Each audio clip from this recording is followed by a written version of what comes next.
Assalamualaikum, welcome back to Invest Saham. Pada video ini kita akan membahas kondisi IHSG pada hari ini dan kemana arah market selanjutnya. Sebelum kita membahas disclaimer on, ini bukan ajakan jual beli saham dan juga bukan financial advice. So, silahkan simak sampai akhir. Jadi hari ini IHSG berhasil menguat ya, 0,42% didorong oleh saham BBRI. Dan hari ini closing di 7.775 ya dengan inflow yang positif, di mana investor asing mencatatkan net buy sebesar 1,2 triliun rupiah guys ya. Jadi kita melihat ya bahwa kondisi market setelah pemangkasan suku bunga baik oleh Bank Indonesia dan juga The Fed ini sangat bagus. Jadi mana kita juga ya guys ya meminimalisir resiko dengan masuk di saham yang memiliki fundamental bagus dan juga rutin bagi dividen. Tapi kita melihat ternyata banyak juga investor ya yang terjebak di saham yang valuasinya sudah sangat mahal, yaitu saham brand ya guys ya, yang sudah 2 hari ini mengalami ARB. Nanti kita akan bahas guys ya korelasi IHSG dengan saham brand. Dan juga bagaimana nih apakah saham brand ya besok akan naik atau malah akan lanjut ARB lagi. Tapi ya kita melihat hari ini bahwa rupiah itu masih menguat guys ya di level 15.194 rupiah per 1 USD, masih di level yang cukup bagus guys ya, dan kita melihat ya ada sedikit pelemahan 0,2% saja, tapi ini masih di area yang sangat wajar gitu ya. Dan kita berharap rupiah juga masih mampu menguat. Nah, yang pertama adalah saham BBRI yang akan kita bahas ya, di mana BBRI hari ini naik 2,3% di level 5.500. Dan Bank BRI ini menjadi salah satu saham big banks yang pergerakan harganya itu masih cukup lagar ya jika kita bandingkan dengan saham BBCA dan juga Bank Mandiri, yang mana ya BBCA dan Mandiri itu sudah naik lebih tinggi ya guys ya dan mendekati level all time high-nya. Sedangkan BBRI ya guys ya ini masih cukup lagar, dan kalau misalnya kita perhatikan dari level bottom-nya ini naiknya pun baru setengah jalan dan mulai melanjutkan kenaikan guys ya dari yang kemarin cukup lama ya dia berkutat di 4.500-an seperti itu. Sama halnya juga dengan saham BBNI yang hari ini pergerakannya juga tidak terlalu volatile ya guys ya. Jadi untuk dua big banks ini ya saya rasa kalau misal teman-teman mau coba tambah muatan itu masih bisa gitu ya. Dan untuk re-entry lagi ya misalkan teman-teman kemarin mungkin udah jualan, mau masuk lagi juga tidak masalah sebenarnya. Nah, jadi untuk saham BBRI pun ya kita harapkan juga bisa mendekati level all time high-nya kembali di 6.400 guys ya kemarin. Nah, kalau misalkan naik ke 6.500 dan konfirmasi bisa breakout ya di level resisten sebelumnya atau di area all time high sebelumnya, maka saham BBRI ini the sky is the only limit ya guys ya, tidak ada limitasi sampai mana BBRI ini bisa naik. Apakah BBRI bisa naik setinggi saham brand ya, misalkan ke 13.000? Itu bisa, tapi membutuhkan dana yang sangat besar gitu guys ya. Itulah alasan kenapa BBRI pergerakannya tidak secepat saham lain yang bisa kita katakan secara valuasi ya itu sudah digoreng gitu guys ya. Saham-saham yang valuasinya mahal gitu ya, pernya ratusan kali dengan PBV juga ratusan kali, itu rata-rata ya sudah digoreng gitu guys ya oleh investor-investor yang memiliki dana yang besar gitu ya. Nah, jadi kita akan bahas dulu ya sebuah fundamental ya dalam berpikir sebenarnya. Jadi kalau misalkan teman-teman berharap keuntungan dan ketenangan dalam berinvestasi, berarti teman-teman seharusnya berinvestasi pada saham-saham yang realistis gitu guys ya. Saham-saham yang memiliki potensi untuk bisa menghasilkan, yang pertama adalah dari dividen yang kita nilai angkanya juga cukup bagus gitu guys ya. Dan yang kedua adalah dari pertumbuhan perusahaannya. Jika pertumbuhan perusahaannya masih bisa memungkinkan untuk berkembang lebih baik lagi, maka perusahaan tersebut yang harus kita investasi. Tapi jika teman-teman mungkin ya memiliki keinginan untuk apa ya ibaratnya berharap adrenalin gitu ya dalam berinvestasi saham ya, biasa ya masuk di saham-saham gorengan ataupun di saham-saham yang valuasinya sudah sangat tinggi gitu guys ya. Ya tidak masalah juga sebenarnya. Tapi ini saya ingin mengedukasi kepada investor pemula bahwa di dalam investasi itu kita perlu memperhatikan apakah style investasi itu cocok untuk kita atau tidak. Kalau misalkan teman-teman tidak bisa memantau saham ya guys ya setiap hari, setiap menit, setiap jam, ya maka teman-teman investasilah di saham-saham yang memiliki fundamental bagus dan juga rutin bagi dividen. Karena ketika teman-teman berinvestasi tiap bulan menyisihkan keuntungannya untuk investasi, maka kedepannya teman-teman akan mendapatkan dividen plus capital gain-nya. Jadi cuannya double gitu guys ya. Dan itu merupakan passive income. yang setiap orang inginkan gitu guys. Jadi fokus ya terhadap pasifnya. Kalau misal teman-teman memang sering trading, scalping gitu guys ya, ya berarti itu hanya orang-orang atau hanya investor yang dia itu punya waktu lebih ya guys ya untuk memantau market. Jadi jangan disamakan. Dan kalau misalkan masih ada yang nyangkut pun ya di saham-saham gorengan, nyangkut di saham brand misalkan, ya itu adalah resiko mereka. Seperti itu guys. Jadi kalau misal teman-teman tidak mau high risk ya guys ya di dalam berinvestasi saham, ya sudah teman-teman mencari saham-saham yang dia rutin bagi dividen plus fundamentalnya bagus, apalagi secara valuasi juga masih murah gitu guys ya. Jadi untuk saham BBRI ya, ada potensi bagi dividen ya untuk besaran dividen yieldnya kisaran 5 sampai 6 persenan dan kita berharap juga dividen BBRI ini akan jumbo ya karena ada informasi bahwa BBRI ini sedang mengajukan ya untuk setiap kuartal bagi dividen. Jadi nanti kalau misalkan itu disetujui oleh OJK, BBRI ini bisa bagi dividen 4 kali dalam 1 tahun ya dan itu adalah pemberian dividen yang cukup sering gitu ya. Jadi kita tinggal invest aja gitu ya. Kita tinggal invest beli sahamnya, ya udah biarkan harganya naik gitu kan dengan kita terus menerima dividen. Lalu saham selanjutnya yang akan kita bahas adalah saham Astra International guys ya, di mana saham Astra International adalah saham big caps yang pergerakan harga sahamnya juga cukup lambat ya dan juga laggards ya guys ya. Tapi secara upside kalau misalkan memang teman-teman niat invest jangka panjang gitu ya, maka akan menemukan ya bahwa upside dari Astra International ini cukup bagus ya guys ya dan juga sangat tinggi ya hingga di level 7 ribuan mungkin teman-teman ada ya upside sekitar 30% lebih ya atau bahkan mungkin sampai 50%-an seperti itu. Jadi untuk Astra International ya jika teman-teman memang melihat ya bahwa saham apa sih Kak yang cocok ya untuk kita investasikan dan bisa berpotensi bagi dividen jumbo dan upside yang besar, salah satunya adalah Astra International ini. Tapi ya kembali lagi disclaimer on ya guys ya, memang pergerakan sahamnya itu cukup membosankan jika teman-teman pantau setiap hari. Secara valuasi juga masih murah ya dengan PER 6 kali dan PBV 1 kali. Dan dari sisi laba bersih juga cukup resilient ya meskipun pada semester 1 ada sedikit koreksi ya guys ya diproyeksikan akan ada sedikit penurunan lah atau koreksi seperti itu. Tapi kalau Q3 dan Q4-nya bagus sih pasti bakal naik lagi dan pembagian dividen juga bakal tinggi. Apalagi harga sahamnya juga sudah cukup murah guys ya. Secara teknikal juga sudah berada di bawah sehingga potensi dividen yield-nya mencapai 9 persenan. Ya bahkan bisa 10% lebih, bisa hingga 13% jika teman-teman benar-benar buy on weakness ya, benar-benar beli di bottomnya itu dividen yield-nya bisa 13%. Kalau misal teman-teman mencari saham apa sih yang bisa bagi dividen 13% itu rata-rata adalah saham batubara guys ya. Jadi untuk Astra International ini saham big caps yang multi holding company lah ya. Jadi perusahaan holding yang banyak memiliki anak usaha yang nanti anak usahanya akan menyetorkan juga dividen ke Astra International seperti itu. Jadi saham ASI juga sebenarnya masih menarik ya, namun memang kita melihat di bursa itu tidak semua ingin berinvestasi secara santai ya, pengennya ada yang adrenalin rush gitu ya, pengennya dia merasakan adrenalin, naik turun saham secara cepat gitu kan, dan yang mereka inginkan yaitu yang mereka beli gitu kan. Jadi kita tidak bisa menyalahkan sebenarnya, kita hanya bisa mengedukasi nih ke teman-teman bahwa di saham itu ada yang namanya passive income. Kita investasi untuk passive income, ya berarti kita pasif gitu guys ya. Kita tidak aktif nih jual beli terus gitu ya. Kita hanya cukup beli, invest lalu biarkan harga sahamnya naik dan biarkan kinerjanya juga bagus ya dan nanti juga teman-teman akan mendapatkan dividen seperti itu. Jadi kalau misalnya kita perhatikan ya, per hari ini ternyata saham perbankan yang menjadi penopang IHSG. Yang pertama adalah BBRI yang tadi kita bahas guys ya, ada kenaikan 2,3%, lalu BBCA naik 1,6%, dan Bank Mandiri naik 2%-an. Lalu Bank BNI juga naik ya 0,8%, lalu BRIS ya guys ya yang digadang-gadang menjadi the next BCA naik 3, sekian persen ya guys ya, tadi naik 3,9% dan kenaikan dari BRIS ini diproyeksikan ya masih bisa naik lagi. Tapi kembali lagi teman-teman jangan sampai beli di harga pucuk gitu ya. Jangan sampai teman-teman beli di harga pucuk karena sebagus apapun saham jika teman-teman belinya di pucuk ya ada potensi juga untuk loss atau floating loss seperti itu. Lalu kita melihat ya saham brand hari ini masih ARB 19,83%. Jadi sudah 2 hari ini brand mengalami ARB. Namun jika kita lihat guys ya di grup sahamnya Pak PP ternyata sudah mulai ada yang naik nih guys ya. Lalu ada saham Tepia yang hari ini naik ya. 8,3%, lalu cuan naik 6,2%, dan BRPT naik tipis 0,94% ya pada hari ini.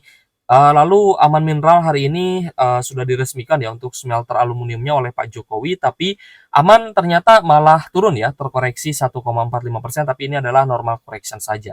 Dan untuk saham-saham Pak PP ada Tepia, Cuan, BRPT ternyata sudah mulai hijau ya, sudah mulai naik lagi. Jadi pertanyaannya, apakah besok brand ini akan turun atau akan lanjut turun atau dia bisa naik gitu ya?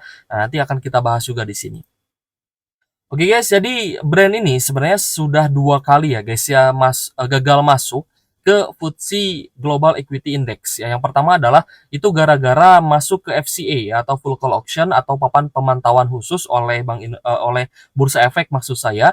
Jadi brand itu di Juni 2024 lalu sempat gagal masuk ke FTSE Global Equity Index. Dan yang terakhir, brand ini gagal masuk FTSE Russell itu dikarenakan tidak memenuhi free float yang dimana ya FTSE ini menilai bahwa seluruh saham brand itu didominasi hanya oleh 4 orang saja atau oleh 4 entitas saja gitu ya yang menguasai lembar saham brand secara garis besarnya. Jadi bisa dikatakan ya akan mudah ya sebenarnya untuk menaikkan harga saham brand ya karena sebagian besar barangnya dinilai oleh FTSE ini dimiliki oleh 4 shareholders seperti itu. Tapi brand tidak terima ya guys ya, brand tidak merasa bahwa tidak memenuhi free float.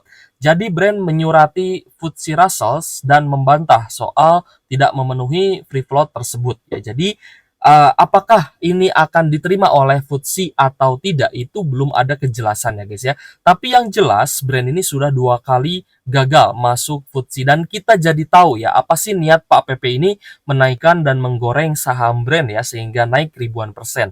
Nah, jadi tujuan beliau adalah untuk masuk di indeks FTSE Russell gitu ya agar bisa menjual sahamnya ke investor yang lebih besar lagi atau investor luar negeri lah ya. Jadi ya kalau misal kita lihat saham brand ya dari penurunan harga sahamnya sempat menyentuh level tertinggi di 12.000 dan turun sampai di 7.075.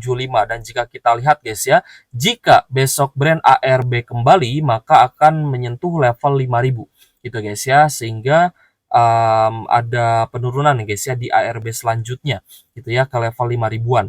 Lalu ada potensi turun lagi ya jika ARB kembali 20% maka brand bisa turun sampai di 4 ribuan dan seterusnya bisa sampai 3.000 dan 2.000 gitu guys ya, dengan potensi penurunan ya ini drawdown-nya gitu ya.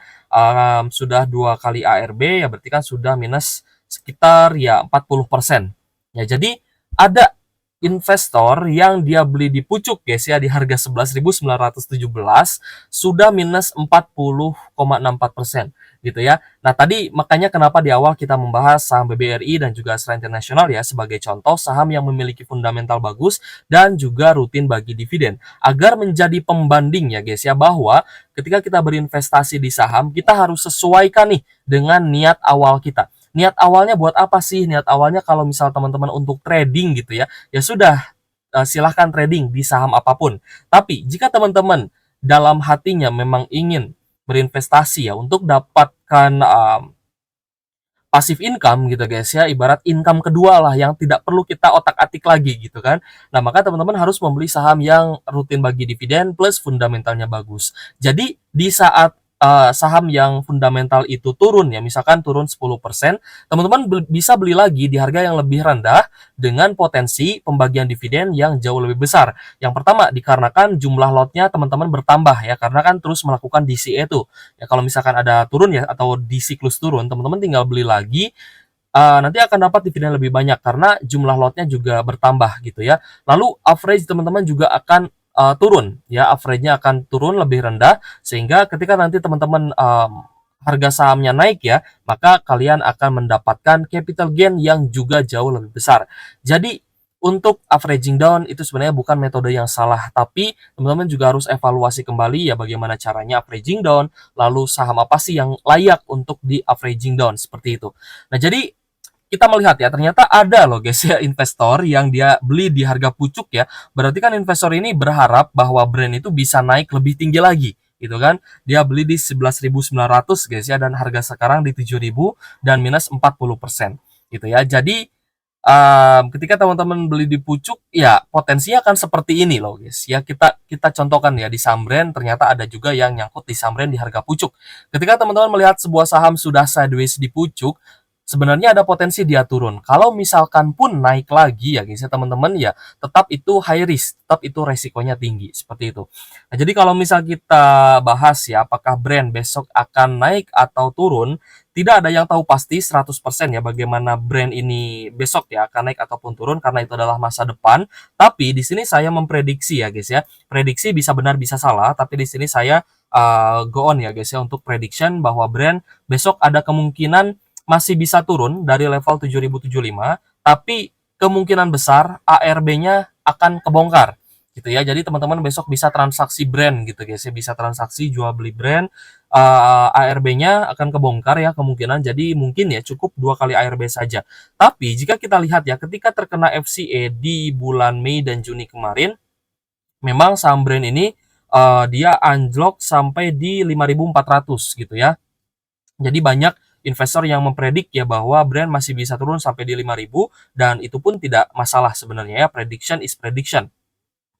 Jadi apakah Brand besok akan ARB lagi atau tidak? Boleh tulis pendapat teman-teman di kolom komentar. Kalau menurut saya pribadi besok kemungkinan akan turun ya. Misalkan turun 10%, 12% itu masih possible. Tapi saya berpikir ataupun saya predik ya bahwa Brand ini tidak akan ARB lagi besok ya.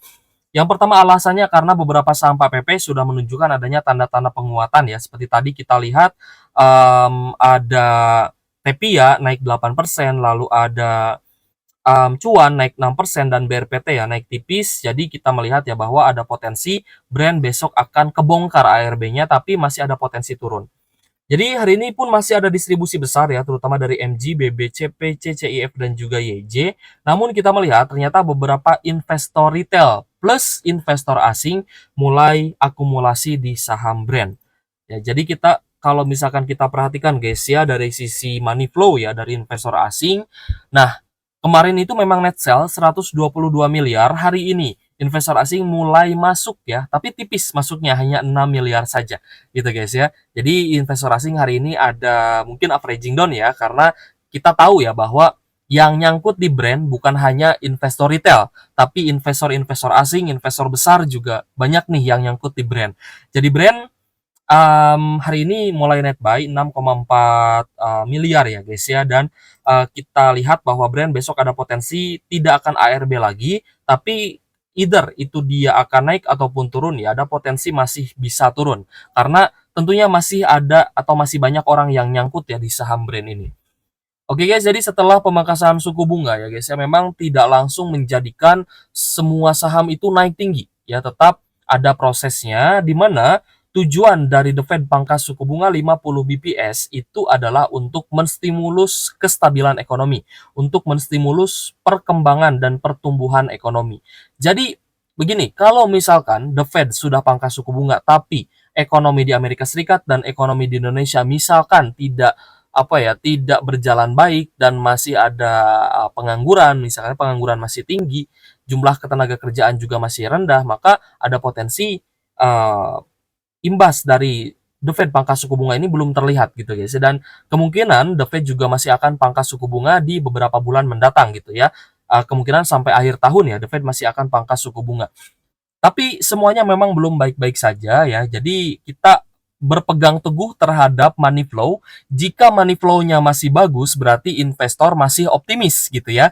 Kalau misalkan money flow-nya jelek nih ya, banyak yang outflow gitu ya, banyak outflow yang besar, nah maka ada potensi ya kita sudah berada dekat dengan resesi ataupun investor khawatir ya terkait dengan resesi seperti itu guys. Jadi kita tetap ya berpegang teguh terhadap money flow dan money flow ini kita jadikan sebagai patokan ya apakah kita masih bisa all in di saham gitu guys ya dengan semua uang yang kita miliki kita invest atau kita mungkin harus mulai menyisihkan uang ya untuk kita sisihkan gitu ya dan nanti kita akan update terus ke teman-teman.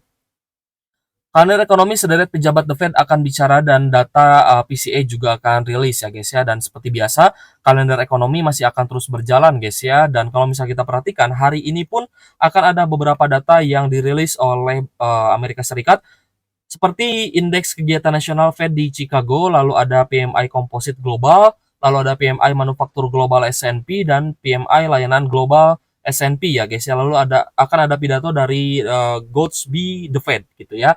Nah, ini tetap berjalan semuanya dan nanti kita akan update ke teman-teman ya. Dan apakah ada potensi outflow besar atau tidak? Itu sangat penting. Lalu terkait Cina ya guys ya, ekonomi Cina semakin melambat. Cina akan pangkas suku bunga lagi dan memang itu sangat diperlukan ya. Tujuan dari pemangkasan suku bunga adalah untuk menstimulus perekonomian agar bisa bertumbuh lagi, agar bisa bangkit lagi. People Bank of China atau PBOC pangkas suku bunga, harapan stimulus Cina meningkat ya. Seperti yang sering kita bahas terkait dengan pemangkasan suku bunga bahwa ini seharusnya berdampak positif dan kita melihat inflow terhadap IHSG juga masih sangat bagus ya, seperti itu. Jadi untuk berinvestasi di saham teman-teman ya, silahkan teman-teman kalau misalkan mau all in di saham untuk saat ini masih oke ya guys ya. Tidak ada outflow yang gimana-gimana ya. Kita masih santai aja sebenarnya karena saham-saham yang kita pegang adalah saham-saham yang memiliki fundamental bagus seperti itu. Oke guys, jika ada pertanyaan boleh tulis saja di kolom komentar ya. Thank you for watching. See you on the next video. Wassalamualaikum warahmatullahi wabarakatuh.